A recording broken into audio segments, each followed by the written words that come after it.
Buenos días.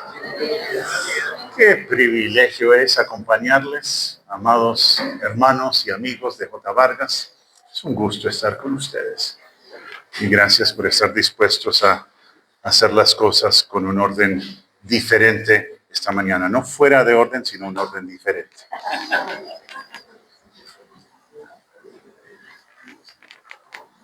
Doy gracias a Dios por el tiempo que ya hemos tenido, tanto la dirección de Daniel como la oración de Ernesto, diciendo, Señor, cámbianos. Y Daniel hablando de haber escuchado o haber cantado, pero sentirlo de verdad y decirlo es lo que quiero. Vamos a hablar esta mañana de la crucifixión del Señor Jesús y de las cosas en nuestra cultura que es más conocida es que Jesús murió en una cruz, ¿verdad? Todo el mundo sabe eso. Y corremos el peligro de ser cristianos culturales a quienes les resbalan cosas que no nos deben resbalar, ¿verdad? Entonces les animo hoy y todos los días a que no se nos resbalen las cosas.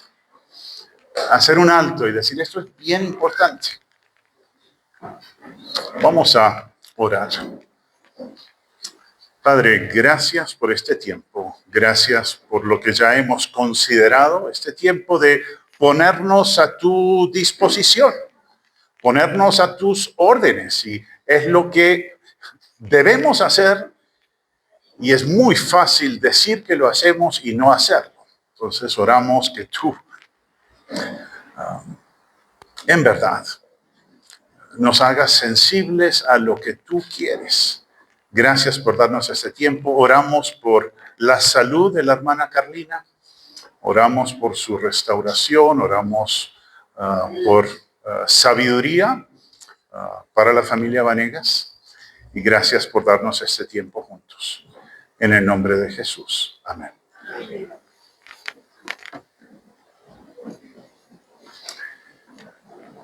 Dicen que es la Semana Mayor, ¿verdad? Que arrancamos. Es nuestra Semana Mayor. Se habla mucho en estos días acerca de la muerte y resurrección del Señor Jesús. Algunos consideran que Cristo fue un mártir. Otros dicen que su muerte fue el hecho más importante de la historia. ¿Será que yo soy capaz de hablar, despichar este botón todo el tiempo? ¿Y a dónde le apunto? ¿Es el otro?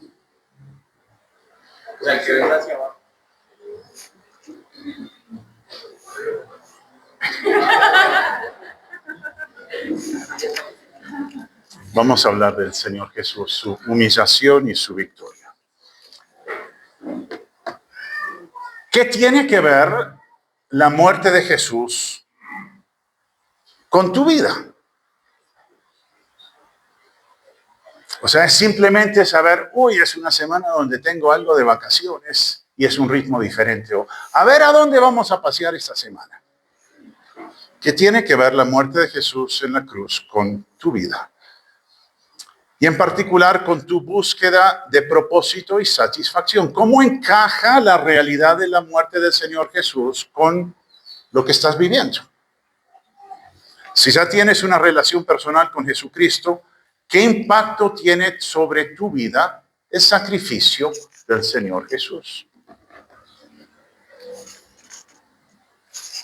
Vamos a abrir nuestras Biblias a Mateo capítulo 27. Mateo 27, y vamos a empezar en el versículo 27 de Mateo 27. Entonces, los soldados del gobernador, y estoy leyendo en la Nueva Biblia de las Américas, entonces los soldados del gobernador llevaron a Jesús al pretorio y reunieron alrededor de él a toda la tropa romana. Después de quitarle la ropa, le pusieron encima un manto escarlata. Y tejiendo una corona de espinas, la pusieron sobre su cabeza y una caña en su mano derecha. y arrodillándose delante de él le hacían burla diciendo: salve, rey de los judíos. Le escupían y tomaban la caña y lo golpeaban en la cabeza. Después de haberse burlado de él, le quitaron el manto, le pusieron sus ropas y lo llevaron para ser crucificado. Cuando salían, hallaron a un hombre de Cirene llamado Simón, al cual obligaron a que llevara su cruz. Cuando llegaron a un lugar llamado Gólgota, que significa lugar de la calavera, le dieron a beber vino mezclado con hiel, pero después de probarlo no lo quiso beber. Y habiendo crucificado a Jesús, se repartieron sus vestidos, echando suertes, y sentados lo custodiaban allí. Pusieron sobre su cabeza la acusación contra él que decía: ese es Jesús, el rey de los judíos. Entonces fueron crucificados con él 2 ladrones, uno a la derecha y otro a la izquierda. Los que pasaban lo injuriaban, meneando la cabeza y diciendo: tú que destruyes el templo y en 3 días lo reedificas, sálvate a ti mismo. Si tú eres el Hijo de Dios, desciende de la cruz. De igual manera, también los principales sacerdotes, junto con los escribas y los ancianos, burlándose de él, decían: a otro salvó, a él mismo no puede salvarse. Rey de Israel es, que baje ahora de la cruz y creeremos en él. En Dios confía, que le libre ahora si él lo quiere, porque ha dicho: yo soy el Hijo de Dios. En la misma forma lo injuriaban también los ladrones que habían sido crucificados con él. Desde la hora 6ª hubo oscuridad sobre la tierra, sobre toda la tierra, hasta la hora 9ª. Y alrededor de la hora 9ª, Jesús exclamó a gran voz diciendo: Elí, Elí, lema sabactani. Esto es: Dios mío, ¿por qué me has abandonado? Wow. Al preguntar Cristo, estando en la cruz: Dios mío, ¿por qué me has desamparado? Citaba el Salmo 22 y les invito a mirar en el Salmo 22 y tomar nota como este salmo, que también es una profecía. El salmo escrito unos 1000 años antes del tiempo de Jesús, como profetizaba detalles de la crucifixión del Señor Jesús. Profetiza de forma admirable detalles que se cumplieron en la crucifixión. Que él sería objetos de burlas e insultos por la gente. Miremos Salmo 22, 6 al 8. Pero yo soy gusano y no hombre, oprobio de los hombres y despreciado del pueblo. Todos los que me ven de mí se burlan, hacen muecas con los labios, menean la cabeza diciendo: que se encomiende al Señor, que Él lo libre, que Él lo rescate, puesto que en Él se deleita. Profetizado 1000 años antes. También que sus manos y pies serían perforados. Versículo 16 del Salmo 22. Porque perros me han rodeado, me ha cercado cuadrilla de malhechores, me horadaron las manos y los pies. Y recordar que la crucifixión no se conocía en los tiempos de David, el autor de este salmo. Pero dirigido por el Espíritu Santo, hablaba de cómo iba a ser la pasión y muerte del Señor Jesús. Y versículo 18 del Salmo 22, se reparten entre sí mis vestidos y sobre mi ropa echan suertes. 1000 años antes se predijo que los soldados echarían suertes y se repartirían la ropa del Señor Jesús. Entonces, estando en la cruz, el clamor del Señor Jesús fue, y en forma de pregunta esta: Dios mío, ¿por qué me has desamparado? 3 realidades que creo que se desprenden de esa exclamación, de esta pregunta: Dios mío, ¿por qué me has desamparado? Primero, que estando en la cruz, Jesús sintió gran agonía. El dolor era intenso, inimaginable para nosotros. La crucifixión resultaba en muerte por asfixia. Era una muerte espantosa. Al crucificado se le desgarraban los músculos y los tendones. La espalda sangraba como resultado de los intensos golpes que daban los soldados. Con cada movimiento se sentía un dolor terrible. En el caso del Señor Jesucristo, al sufrimiento físico, se sumó la agonía de saber que su Padre lo había abandonado. Su grito, ¿por qué me has desamparado?, fue una expresión del gran dolor que él sentía. Estando en la cruz, sintió gran agonía. En segundo lugar, ese grito, esa exclamación, esa pregunta nos recuerda que él fue abandonado por cargar con nuestros pecados. En el Salmo 22, el versículo 3, leemos lo siguiente, Salmo 22, 3. Sin embargo, tú eres santo. En el Salmo pregunta en el versículo 1, Dios mío, ¿por qué me has desamparado? Porque estás tan lejos de mi salvación y de las palabras de mi clamor. Y en el versículo 3 responde, sin embargo, tú eres santo, que habitas entre las alabanzas de Israel. Dios se apartó de su Hijo, estando Cristo en la cruz, porque Él es santo. Dios, por ser santo, no puede tener comunión con el pecado.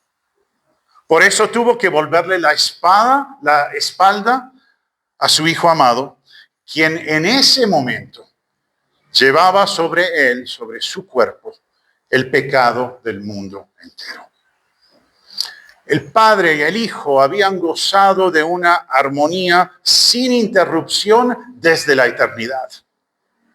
Como hombre, Jesús había vivido una vida que había agradado al Padre en todo sentido. Este es mi Hijo amado, se escuchó decir en su bautismo.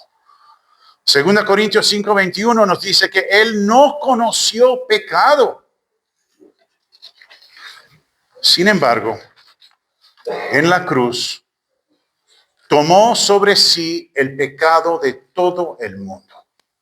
Y como resultado, la armonía con el Padre fue interrumpida. A propósito, decir que los teólogos se debaten con que lo abandonó, pareció que lo abandonó. ¿Cómo es que el Padre abandonaría al Hijo? Eso ocasionaría un rompimiento en la Trinidad.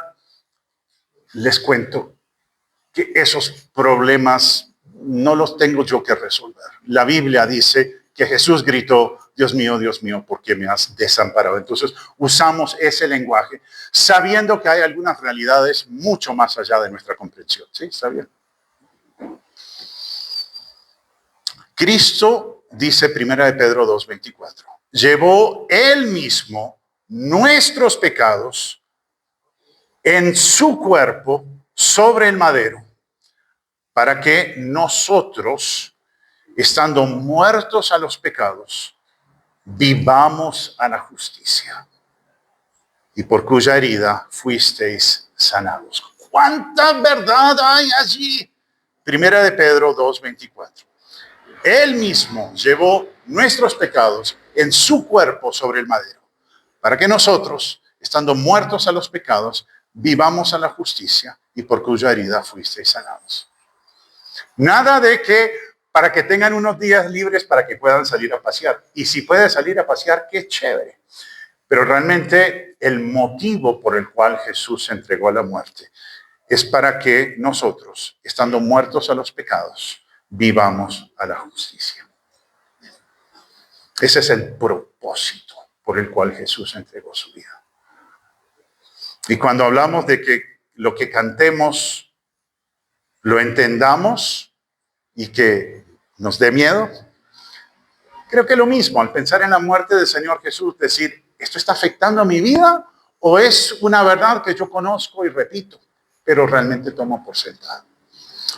Cristo fue abandonado por su Padre mientras cargaba con mis pecados, con tus pecados. Una tercera realidad que se desprende de la pregunta del clamor de Jesús es que la muerte del Señor Jesús fue el cumplimiento de un proceso dirigido por Dios.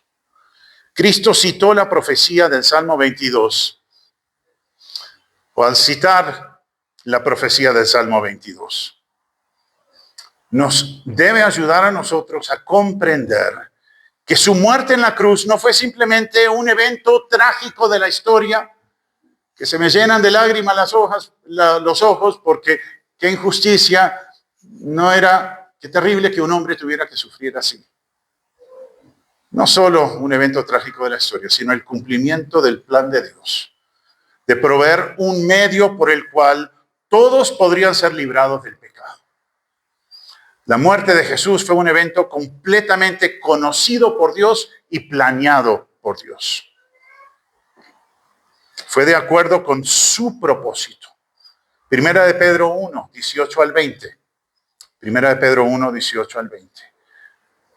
Fuisteis rescatados de vuestra vana manera de vivir, no con cosas corruptibles como oro o plata, sino con la sangre preciosa de Cristo, como de un cordero sin mancha y sin contaminación, ya destinado desde antes de la fundación del mundo, pero manifestado en los postreros tiempos por amor de vosotros. Y subrayo de ese texto de 1 de Pedro 1, ya destinado desde antes de la fundación del mundo. Esto fue parte de un proceso dirigido por Dios. Consideremos más a fondo el plan de Dios por medio del cual podemos ser librados del pecado. La Biblia enseña y nuestra experiencia confirma que todos somos pecadores.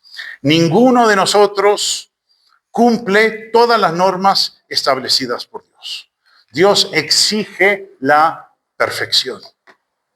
Al violar alguna norma divina, confirmamos la afirmación bíblica de Romanos 3:23, que todos somos pecadores. Violar las normas divinas resulta en una división, una separación entre Dios y nosotros. Y la separación de Dios es algo espantoso. En esta vida, estar separados de Dios tiene como efecto dejarnos desesperados y desorientados, sin guía, sin dirección.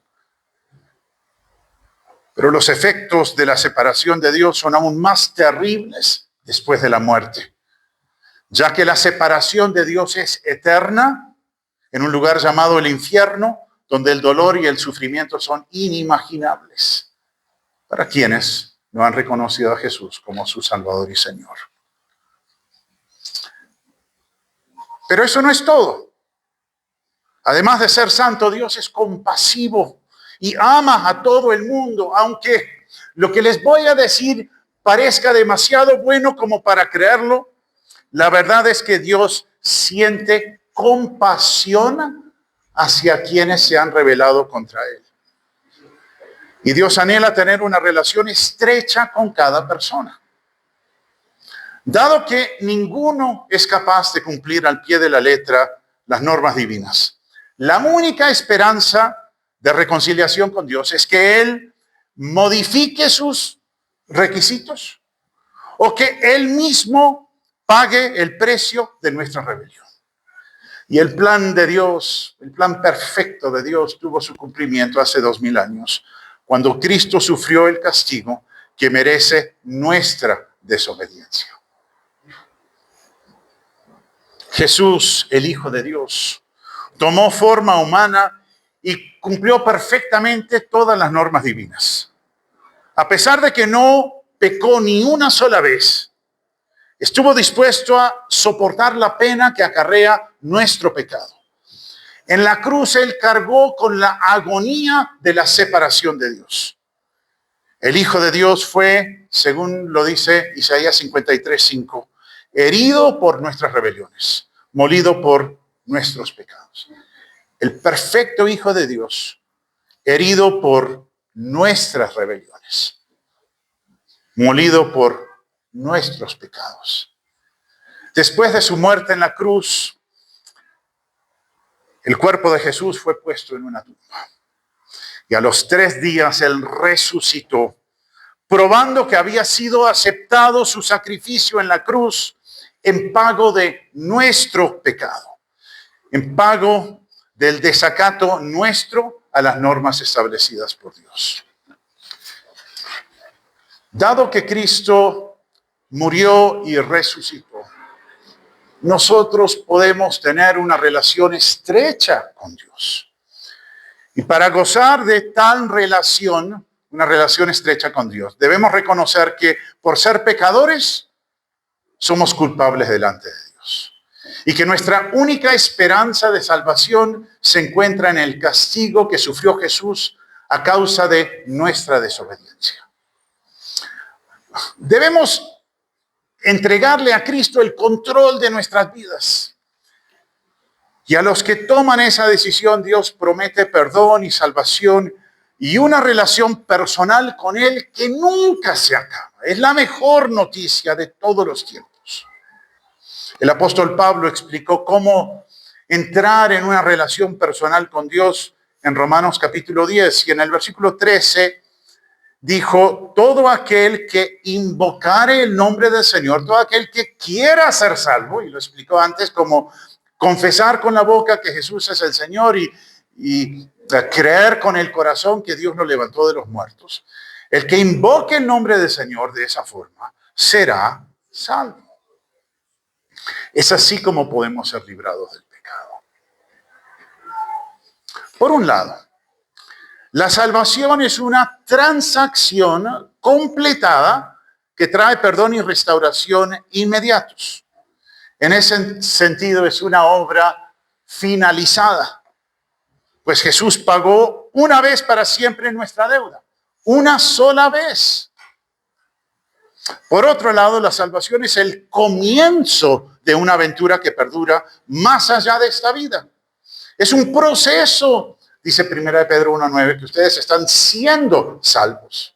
Entonces, por un lado es algo que ya se realizó, por otro lado está en proceso, en el sentido de que la salvación también se refiere a una relación personal con Dios que progresa, que crece, que es cada vez más estrecha.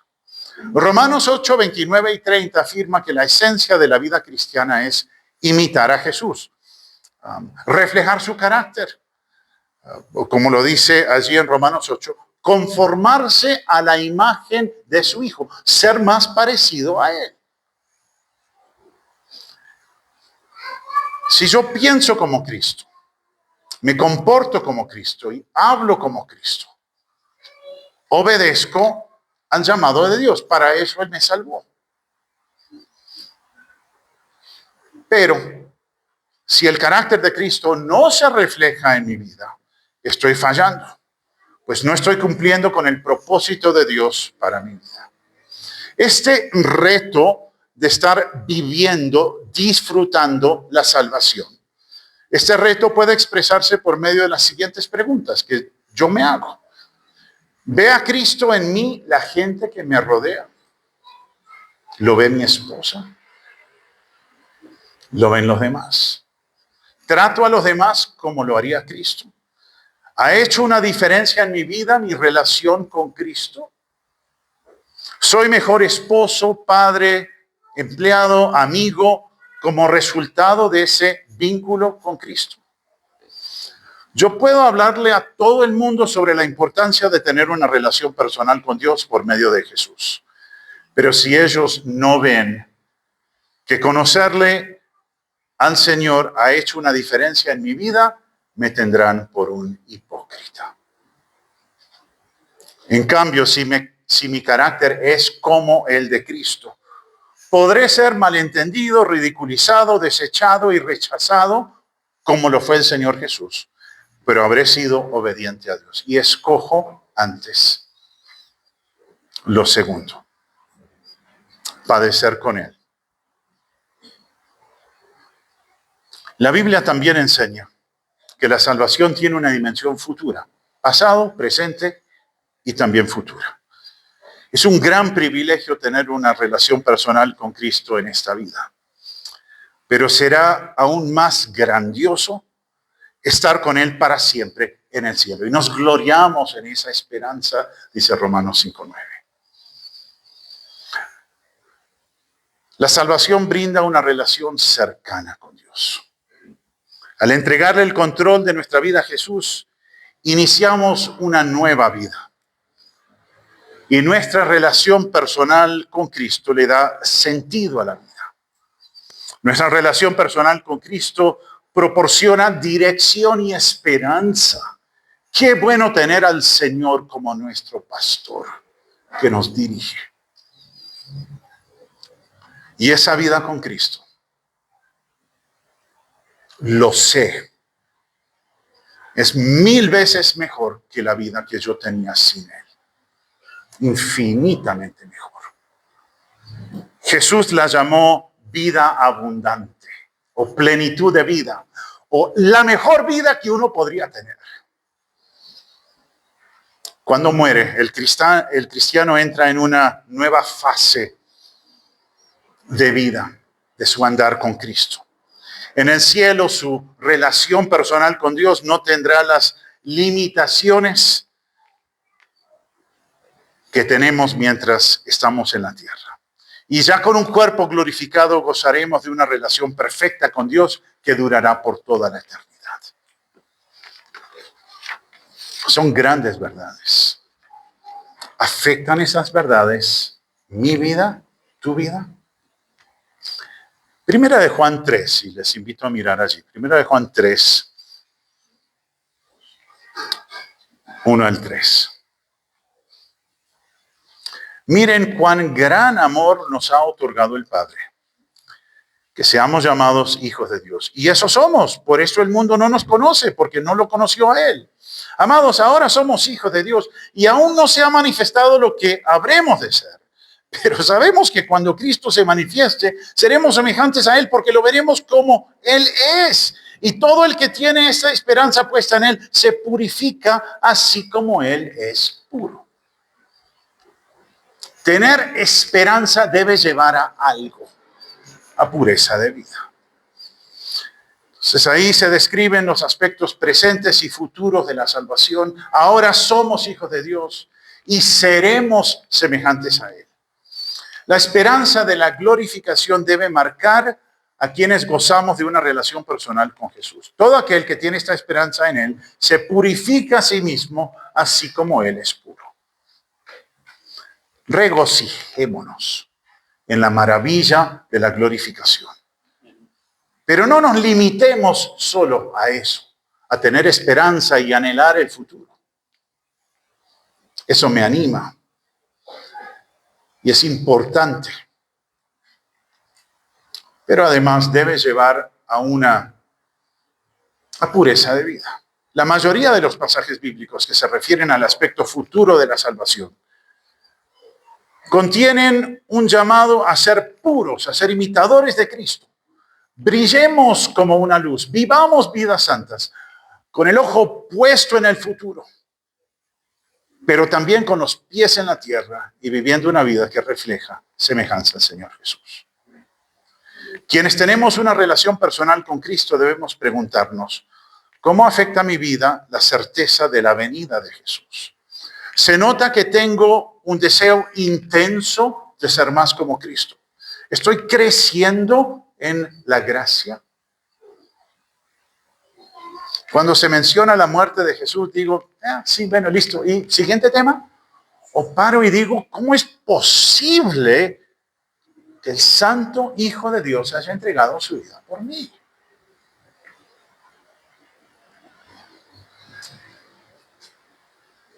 Pregunto a quienes no gozan de una relación personal con Cristo.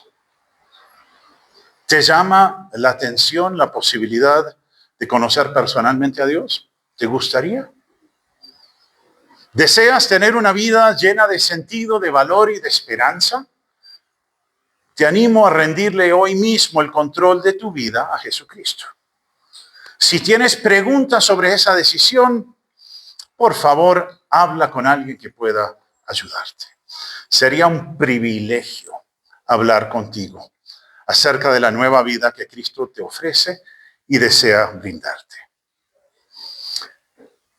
Hay una historia que me hace parar. Se halla en un libro escrito por Charles Swindoll. Pongan atención a eso. Cierto día, un comerciante de Bagdad envió su criado al mercado. Poco tiempo después, el criado regresó pálido y estremecido. Y con gran agitación le dijo a su amo: cuando estaba en el mercado, sentí que alguien me empujaba. Al darme vuelta, vi que era la muerte que me empujaba. Me miró y de pronto hizo un gesto amenazante. Amo, por favor, présteme su caballo, pues debo salir con apuro para escaparme de la muerte. Iré a Samarra, él estaba en Bagdad. Iré a Samarra y allí me esconderé y la muerte no podrá hallarme. El comerciante le prestó su caballo y el criado salió a rienda suelta. Más tarde, dice este cuento, el comerciante fue al mercado y allí vio a la muerte entre el gentío. Al acercarse, el comerciante le preguntó: ¿por qué espantaste a mi criado esta mañana? Explícame la razón de tu gesto amenazante. Y la muerte le respondió: no fue un gesto amenazante, era más bien un sobresalto. Me asombró encontrarme con él en Bagdad, pues tengo una cita con él esta noche en Samarra. Cada uno de nosotros tiene una cita próxima en Samarra, en Bogotá, en algún lado, pero con la muerte.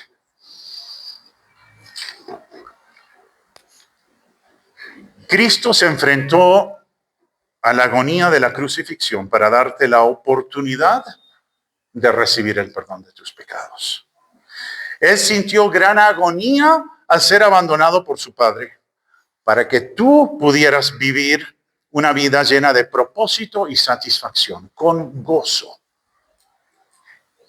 Entrégale hoy tu vida al que en la cruz entregó su vida por ti.